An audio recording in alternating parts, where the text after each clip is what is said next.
Hello, this is Don McPherson, your host of 12 Geniuses. I have the incredible job of interviewing geniuses from around the world about the trends shaping the way we live and work. Today, we explore the future of sex. Like just about every other aspect of our lives, new technology is changing who we love, how we find partners, and the ways in which we express ourselves sexually. I became interested in this topic as online dating started to become mainstream. It was clear then that technology was forever changing this important aspect of our lives, and as you will learn in this episode, there is no end in sight to these changes. If the topics of intimacy, sex, and sex technology make you uncomfortable, this episode is definitely not for you. To help us understand the landscape of sex technology and the future of sex, our guest is Bryony Cole. Bryony is founder of Sex Tech School, which teaches entrepreneurs and investors about the sex tech market, and she is the producer and founder of the Future of Sex podcast. Bryony, welcome to 12 Geniuses. Thanks for having me. Can you describe what you do? I'm a sex tech futurist, so I run my own school called Sex Tech School and help entrepreneurs build businesses in the space. It started with a podcast called Future of Sex, looking at this world of sex and technology.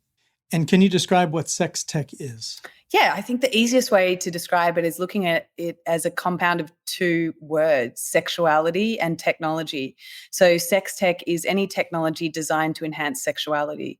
Everyone goes, what the hell are you talking about? And the first thing that comes to mind often, I think, when people hear those two words put together, sexuality and technology, is robots and sex robots, which is certainly a part of sex tech. But sex tech is so much more than just sex robots. It's anything to do with that sexuality bucket, from education, health, crime and violence reporting, or sexual expression, of course, pleasure, but also like pain prevention and violence and human trafficking. And how does that relate to technology? And it could be anything from sophisticated technology like AI, AR, mixed realities, and robotics, or really simple tech, whether that's apps or websites or rubber rings for wearables. If we think about technology as just a tool that allows us to do things or solve problems. I know you were involved in this Future of Sex report that came out maybe a few years ago. You cover 5 different areas. Could we talk about that? Because I want to set the stage with that and then maybe move to some less known elements in the sex tech world. The 5 categories are virtual sex, remote sex, robots, immersive entertainment, and augmentation. I think so. The easy ones to pick off there are virtual sex and remote sex, because it's pretty much what everyone's experiencing right now, going through COVID. And if you're separated from your partner, you're looking for different ideas of like, how might I be able to remotely connect with my partner and enjoy some sort of sexual expression? So they do seem sci-fi because in many ways we've seen them in sci-fi movies before, in that long distance relationships, or how do I connect teledildonics to someone on another planet or on another country and enjoy sex haptically and through technology. So remote sex is teledildonics, which is Wi-Fi or Bluetooth enabled sex toys. And I think a lot of people, what rings true there is like, oh, it's a vibrator connected to the internet. And a lot of the market for that pre-COVID was cam girls, right? Using these sort of Wi-Fi connected vibrators to make money online. COVID comes along, everyone's locked down, they're separated from their partners and they still want to experience this. What happened is these sales spiked, but they also realized, oh, there's sleeves and toys for men that can be connected, and you can either connect to an app and then connect that app and give permission out to someone else on the other end of an app, or you can connect it directly to another toy and so feel those sensations at the same time.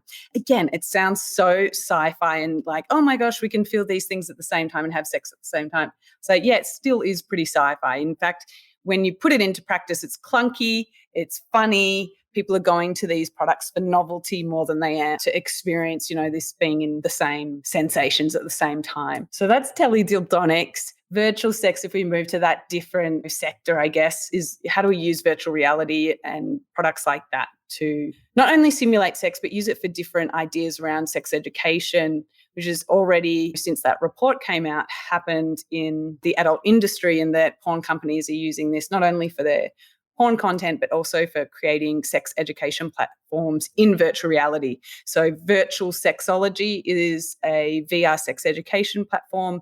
It's run by a porn company, and the teachers are porn stars, but the education and the content there that is aimed at making you a better lover or getting to know your body, depending on what course you take, is all designed by sex therapists and really signals or points to the opportunities in this space. If we think about kids that go to school today that might have the opportunity to learn history or geography in VR and how effective that's been, what might happen there where we teach kids sex education in virtual reality and we enable them to be sitting in the same room as someone that can talk to them about STDs or STIs or sexual health issues, or allow them to practice consent by walking through a simulation through a nightclub or something, and having to practice consent or saying no before you actually get in that position in reality. We've seen those sort of practical aspects are really effective. So that's what we can expect in the future from virtual sex. I know I've seen you speak, and you talked about sex ed that you received,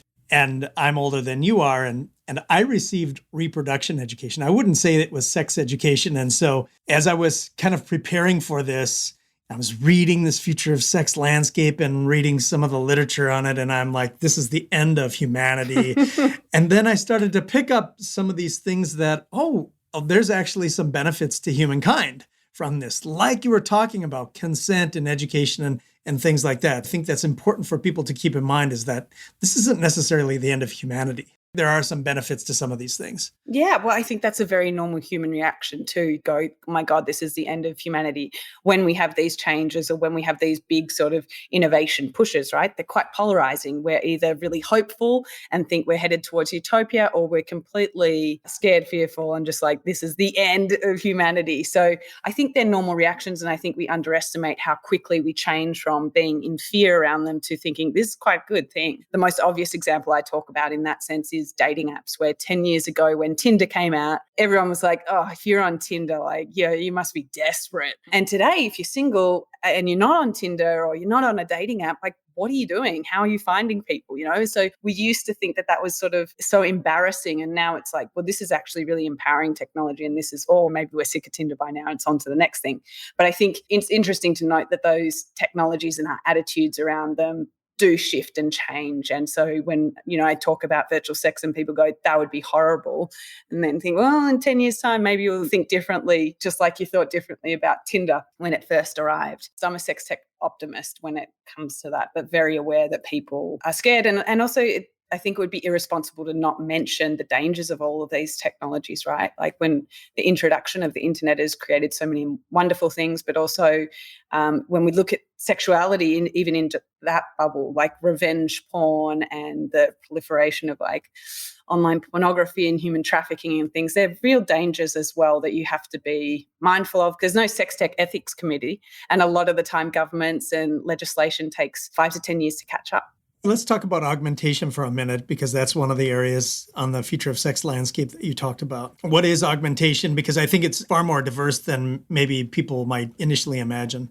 For me, when I think about augmentation, I think about augmenting your appearance and your abilities, right? Adding something on.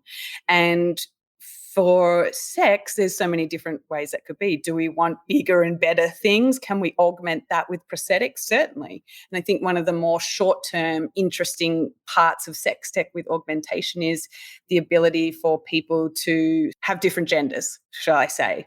And the VDOM, which is coming out in a couple of months, is a smart strap-on designed for marginalized communities like lesbians or perhaps paraplegics or people with premature ejaculation that want to have a strap-on that they can also augment to wear about in the world and feel sexually expressed, where previously people would have to like put on a sex toy when they're about to have sex because that's what it's designed for. What about walking out in the world? What about my sexual expression and identity as I move about in the world, which is a part of sexuality? How do I have a penis that goes from flaccid to erect if I don't have a penis? And so augmentation in that sense is super interesting around questions of sexual identity. I think another interesting example of augmentation is around sexual violence prevention and the Rape Axe technology, which is a female condom fitted with barbs. And for listeners who haven't heard of the Rape Axe before, the female condom fitted with barbs was designed to prevent rape, in the fact that if you did experience unwanted penetration, that female condom you're wearing would clamp onto the penis and you'd have to go to hospital to have it removed.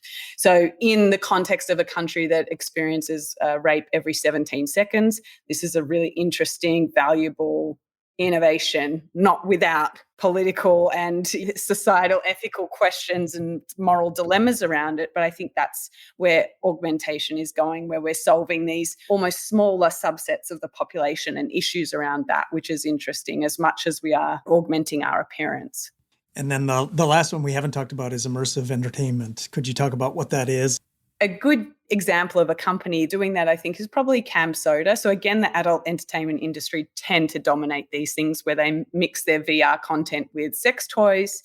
Kiru as well do this, who are a sex toy manufacturer out of Amsterdam, where you're able to view VR content that they've partnered with adult companies, and they use their own sleeves and vibrators to sync in time with the content that you're viewing. So it feels even more and more like you're there in the room. CamSoda have been working with mixed realities a lot, just doing interesting novelty projects. And one that, I don't know why this came to mind, but I was thinking about this hologram that they created a couple of years ago, which was like a stripper that would like become this hologram out of your smartphone. The other one that is obvious that comes to mind there is Gatebox, a virtual assistant, much like Google Home or Alexa. She controls the temperature in your house and the lights and things like that. I call her a she because it's a blue cartoon character, almost like a schoolgirl, sitting in this glass case. And while she controls all the things, she dances around and she sends you emotional text messages and says she misses you. So she blends that idea of like a virtual home assistant with an idea of an emotional girlfriend, yet she's just sort of this hologram in a glass case, which to many people is disturbing, but to some people in Japan is so enticing that they've ended up marrying Gatebox. And there's hundreds of men that have now married Gatebox. And look, if you work at the company, you get a birthday off. And just, I think, raises a lot of interesting questions around what is intimacy without humanity? Can we still have intimacy if it's just with technology? And what does that mean? And what does it mean to love or marry a technology? And I think what's important to keep in mind, if you've never been exposed to this topic, with any technology that's pretty radical, like artificial intelligence or quantum computing or biotechnology, some of these technologies that are vastly different than everyday technologies, there's a tendency to initially recoil. And then as you think a little bit more around benefits, you start to, I can start to accept it a little bit more and more. And I think a lot of people who are just being exposed to this topic might just recoil. But could you talk about some of the benefits to humanity that the technologies that we've talked about so far are providing? Yeah. And also just that fear and horror is normal, and suspend judgments for 5 minutes now. But I think if we look at the benefits, it can be very obvious if we start to look at our own lives. And, I talk about my sex education being fairly average, which is pretty terrible the world over, right? We had reproduction lessons. So how is technology changing that? Well, technology has the power to deliver better sex education for communities like the disabled population. It's already creating tangible, better quality of life. Handy is a great company that I use to illustrate this example, because there really isn't another company that's innovated around the disabled community and sex like it yet. And their prototype's coming out in a few months. And it's for people with mobility issues, pain in their hands, limitations in their hands. That means they can't use sex toys, they can't masturbate, they can't have sexual pleasure, they can't touch someone else. To turn it on the listener, what would it be like if you couldn't use your hands to pleasure yourself or to have sex? And so for the longest time, without this sort of technology, people have either gone without, so imagine just never having that opportunity, or they've hired a sex worker, which is expensive and honestly gets complicated because of where you are in the world in legal aspects of that. So Handy is a technology it looks really like a pool floaty. Like, this isn't complex, sophisticated technology. It looks like a pool floaty that you hold or you cuddle, and it has different insertables depending on your gender, and allows people to not have to go to a sex worker and to enjoy some sort of intimacy with themselves. And that is hundreds of millions of people today, that market. And if we think about all of us are aging. The aging population is a big part of the disabled community. It might be part of that soon. I think that's a really nice example of where it is benefiting humanity in a very tangible way and people being able to have access to pleasure. What about addressing loneliness? It seems like that is one of the upsides. There are just some people who may be awkward or who just may be isolated. Do you see that as a potential benefit? I think in intimacy in general, right, it can either be a hindrance or a massive helper with technology that within our smartphones, with the apps we have in our smartphones now, we can do pretty much anything. Now, whether that means your needs for intimacy that you want to improve, you might download an app like Lovr to have better sex education and sex therapy. It might be something where you want to mend a broken heart and you can download an app for that. There's everything there. And if you're thinking, oh gosh, I'm lonely, I wish I was better at sexting, you can now go and download an app and chat with a sex bot, right? And learn how to become a better sexter. So much of technology is positioned to be a salve to loneliness. And in some parts it has, for sure, this connection to therapists and to improving upon ourselves and to potential dates. But then there's the nasty side, which maybe it makes you more lonely. So it's really turning the finger pointing around and going, well, how am I using this technology, and being the onus on yourself to think about, in my life, am I lacking in my sexuality, or how can I improve it? And what am I doing with technology? And does that make it better or worse? Yeah, so you're kind of setting us up to talk about some of the pitfalls or some of the downsides. And what have you seen or experienced and heard from clients or people you've talked to around the downsides of sex tech? Yeah, I think the most concerning one is the lack of communication skills and in-person skills, particularly in younger generations now, for in-person contact, for body language, and things that we learned when we were younger because we didn't spend our lives communicating through smartphones. It's kind of an obvious one, but you do see it. The more I talk to teenagers, the more I get shocked by the fact that they do not separate themselves online and offline and have a sexual identity online that I and many people would cringe at because there's no element of privacy to it. But when it comes to in-person communication, which is something that makes sexual and any relationship great, they're lacking because they don't have that body of experience around how to respond to people, how to stay curious and ask questions and say no and demonstrate what they want. So that to me is the most concerning. And ironically, sometimes I'm like, well, maybe we should educate them. How are we going to do that? Oh, let's do it through technology. So it's like a continuing issue. You know, the more things we develop and innovate, the more problems there'll be, but the more things we'll have to solve. Yeah, it seems like, with communication, there's emotional intelligence that it's a muscle that needs to be created. And if they never develop it, they never have an opportunity to use it, then it's going to be lacking. Other than technology, how do we overcome that? How do we teach our children to have these types of conversations? You have talked about some technologies that will develop people to learn about consent and how to give consent or not give consent. But how do we teach our kids to communicate around sex? Yeah, I mean, I think the best part of that is being human and doing it yourself rather than outsourcing it to technology. And that's sort of where it comes down to all the time is how do you have that conversation as a parent with your child? Like, how do you start to prompt yourself to have those conversations? Because as kids, as babies, we learn really early about this stuff through mirroring and seeing how we're perceived through our mother's eyes. And if she puts us down, if we do something sexual, we're learned that that's shameful or bad at a very young age. So I think it's about the conversations we don't have on technology. I think it's the conversations we have in person that are far more substantial and impactful. When the internet started to be rolled out 20 plus years ago and people were online for the first time, I remember hearing stories like, I got online at 9:00 and then it was 2 a.m. before I knew it. It had nothing to do with sex. It was just like, this is a new novel technology. And then there were images of people having sex or whatever. And then there's video and then VR. Oh my gosh, this is going to be really immersive. This is going to be so alluring that people are not going to be able to pull themselves away. And you couple that with haptic suits, which most people may not even know what a haptic suit is. And like, oh, how are we going to delineate between the reality and the experience that people are having? I mean, don't you think that people are at some point going to want out in a way that in-person experience becomes almost more special? This is my thinking, especially considering what we've just been through over the past year, is like those in-person experiences are so treasured now because they're so few. And I think once we get plugged into immersive experiences where it feels like we're just touching and things. It's kind of like a drug. Like at some point you're like, done. Yeah, I think that's accurate. And most people have the ability to turn that off, but not everybody. So I think there will be a segment of population who will just be sucked in and can't pull themselves out. We already see that, right? And the rest of us can turn it off or can distinguish between reality and what's happening in this virtual world.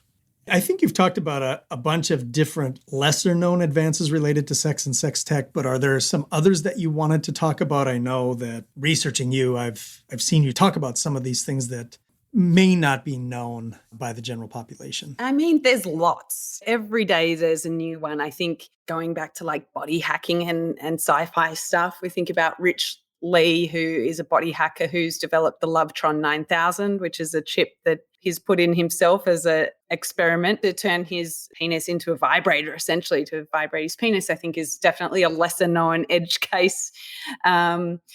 Teledildonics, which we talked about, the ONUT, which is the wearable rings that reduce the depth of penetration for people experiencing painful sex. 75% of women will have had painful sex and will identify with this. At one point in their lives, they've had painful sex. And for a subset of that, it's regularly experiencing painful sex. And one of them was the founder of ONUT.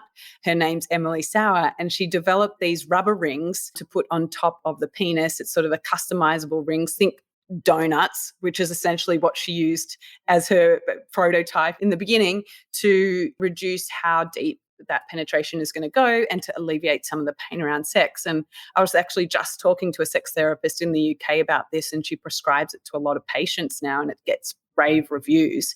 It's such a simple example of sex tech too, because there's no wiring involved. It's a rubber mold and that's it. And it works really well.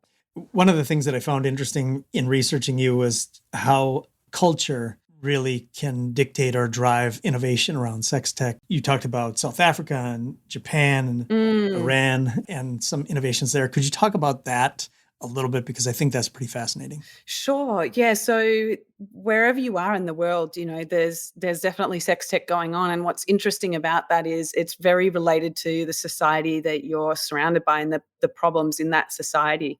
So we used that example of the rape acts before, which was developed in South Africa from a nurse who continually treated sexual assault victims.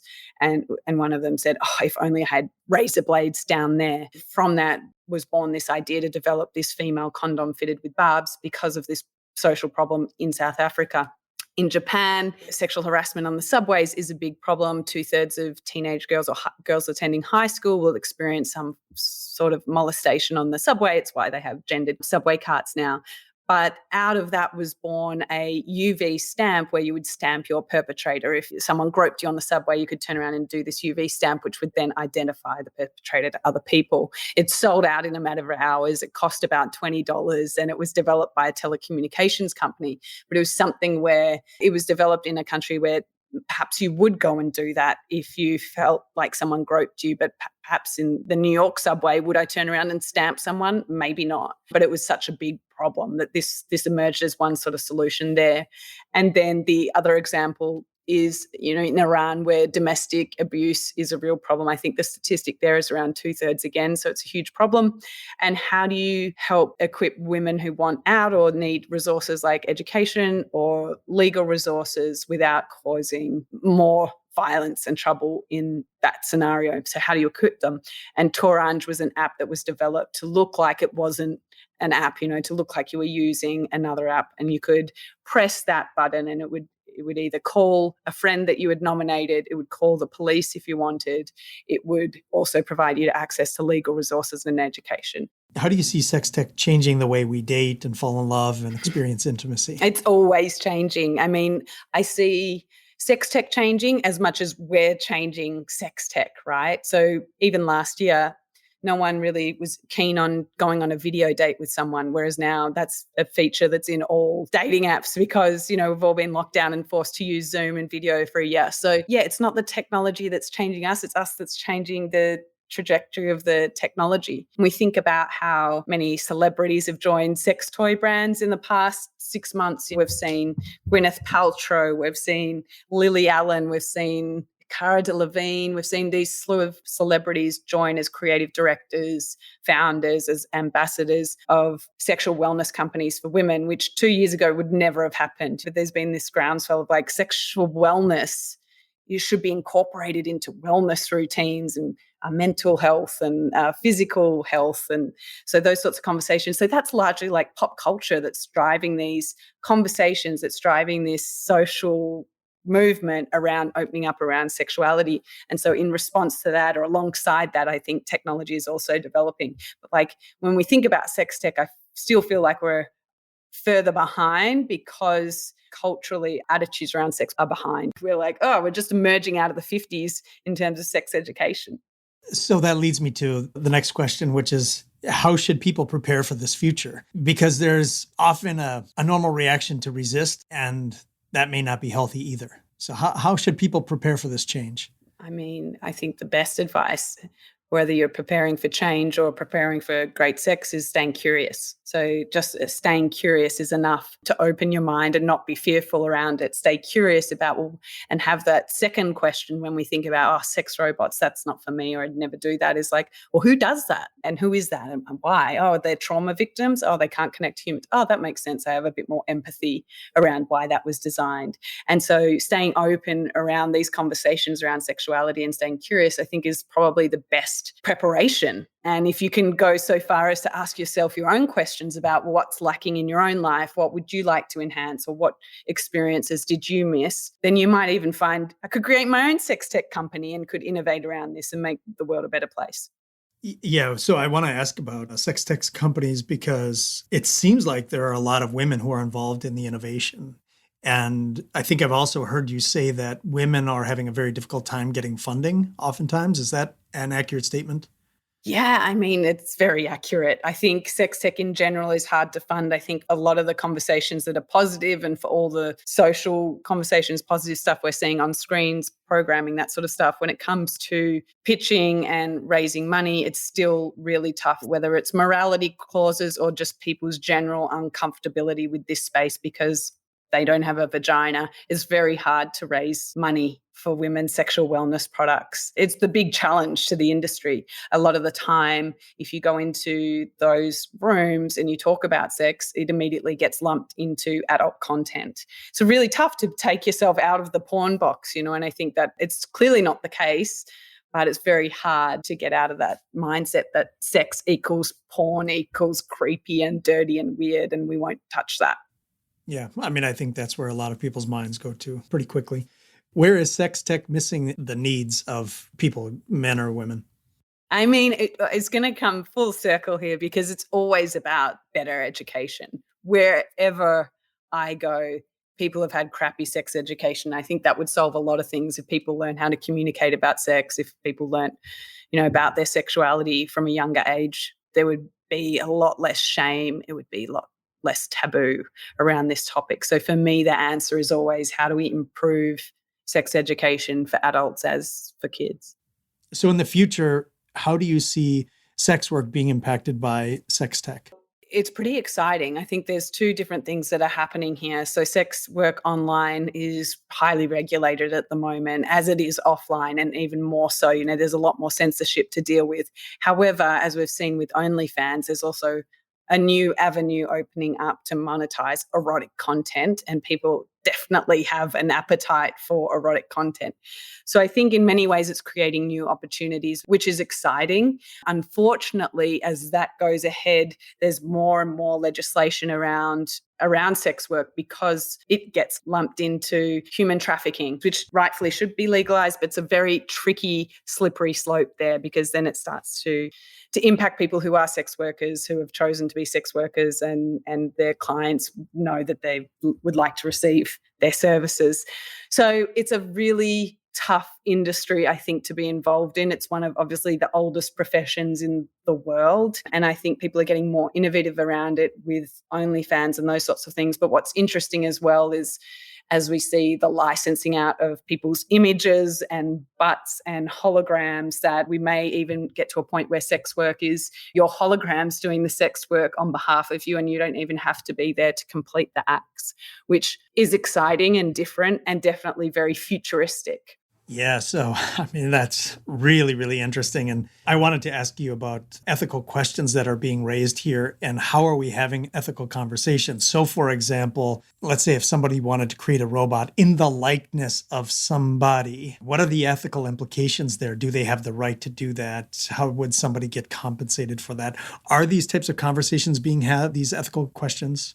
They're only being had when that happens, is essentially the Wild West right now. So a year or two ago, someone made a robot in the likeness of Scarlett Johansson. Her response was, well, what can I do? There wasn't any sort of legal recourse that she wanted to take at that point. And so there is no ethics committee. That's part of the problem, is there's no sex tech ethics committee that exists anywhere. And so all this legislation is slow to catch up. What we are seeing in different fields, which maybe you know more about, is this licensing out of likeness of image, as if you're a talent agent for your image, but we're not there yet. And it certainly hasn't hit the sex tech community. I would say that they're the last one. It's very much people are out inventing and innovating on stuff without having these conversations. What sort of privacy concerns should people have as it relates to using some of these sex tech apps or sex tech technologies? I mean, assume that everything is being recorded. There's no other nice way to say it. There's definitely vibrators and teledildonics that people use all the time. And the safest advice you can give someone is like, just assume if it's being connected to the internet, then someone else is grabbing it no matter what. I don't know if that's the right thing you want me to say, but it's definitely the honest answer. Yeah, I think that would have been my assumption, and I appreciate the honesty. We've talked a lot about sex tech and its future so far. When you look out 5 or 10 years, what does the future of sex look like? I think it really looks like a more open, more expansive idea about sex. It's not necessarily about us all partnering with technology. I think the role of technology in the future of sex has been access. It's allowed us access to other people, to more knowledge about sex and sexuality, to understand our identities, to be part of different communities. And I think that's really the vehicle for more open-mindedness, less shame, and less judgment about sex. And of course, the sex tech that we're building now creates more options for people to enjoy themselves and have pleasure and also protect themselves, whether that's health-wise or from violence and danger. We talked a little bit about that before, but I think in thinking about the future of sex, it's always about how our ideas of sex are expanding. And it's never really about the sophisticated technology. When I look into the future, I often look for historical moments or periods of time that help us understand the future. Are there historical moments that can help us better understand the future of sex? Yeah, I mean, I think they've been continuing on and on for decades, if not centuries, around where we're going with our ideas around sex. And these periods where we think, oh my gosh, the 60s was sort of this cultural upheaval where we started to shift into free love and people having sex and access to birth control. What we don't realize is that was kind of happening all along, and it's less of a moment in time and more of an evolution where we have access to medicines. I think it was even in the 20s or 30s as we had access to medication for syphilis, and that changed the way people started having sex. You know, the 70s in terms of free love movement, but more recently, I think the sex that we see on screen is so different to even the sex we saw in the 90s around Sex and the City, where things were hilarious or funny. And now we see programs like Euphoria or Sex Education, where we're seeing different identities represented. We're seeing different preferences and sexualities in young kids.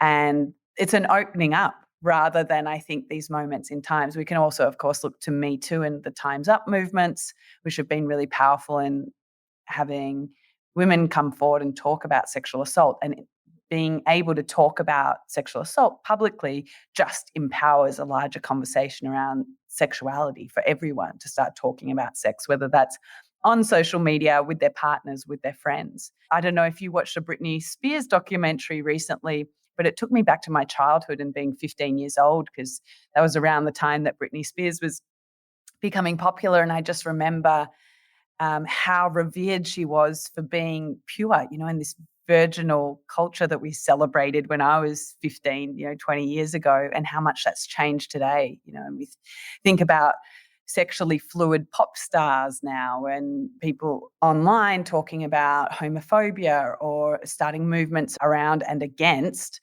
upskirting and rape culture. And I think it's really hard to point to one moment and say, oh my gosh, the future is moving towards a more open-minded perspective around sex because of these movements. Often we think that they're this decade or this moment in time, but it's actually just an evolution that's constantly happening. I'd argue that we're constantly opening up these conversations. 50 Shades of Grey made BDSM more mainstream, and Me Too made everyone else feel heard that probably had experienced the sexual assault in private and thought that must have just been me. So that's a rather long-winded way of saying there's so many moments to point to help us better understand this freedom we're moving towards around our identities and sex in the future. Yeah, I think that's very helpful, because when I think about how the audience might be listening to this, there might be an automatic, oh my gosh, the world is ending and this is not the way that I was raised. But understanding that there have been advances and there have been generations of people who were very uncomfortable about sexual evolution or revolution. But it seems like you're saying it's more of an evolution, and there are these moments in time. So I think it will help the audience understand that, okay, it's just the way it is. And resisting it is not going to be helpful, and just understanding it and maybe communicating with children or grandchildren is not such a bad thing. Yeah, there is lots of panic around the way things seem like they've suddenly appeared. For instance, hookup culture in the late 2000s, everyone thought this is going to ruin us. But in fact, we could argue that hookup culture was happening in the 70s anyway, just on a different level or platform.